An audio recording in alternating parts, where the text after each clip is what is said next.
নমস্কার বন্ধুরা, Anima simple lifestyle আইডিতে সকলকে স্বাগত। আজকে আমি তোমাদের সঙ্গে শেয়ার করব মোচার রেসিপি।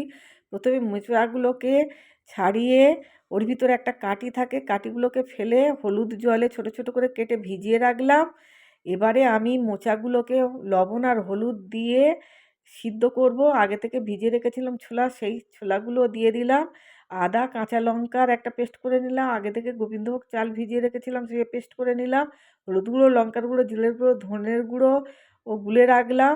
আমার মোচা সিদ্ধ হয়ে গিয়েছে। কড়াইতে তেল দিয়ে আলু ছোট ছোট করে আলু কেটে রেখেছিলাম, হলুদ আর লবণ দিয়ে ভেজে নিলাম। ওই কড়াইতে তেজপাতা আর গোটা গরম মশলা ফোড়ন দিয়ে মোচাগুলোকে দিয়ে প্রথমে আদা আর এবারে আলু ভাজাগুলো দিয়ে দিলাম, মশলাগুলো দিয়ে দিলাম, লবণ আর চিনি দিয়ে দিলাম, জল দিয়ে ঢাকা দিয়ে দিলাম, পেস্ট করা গোবিন্দভোগ চালের দিয়ে দিলাম।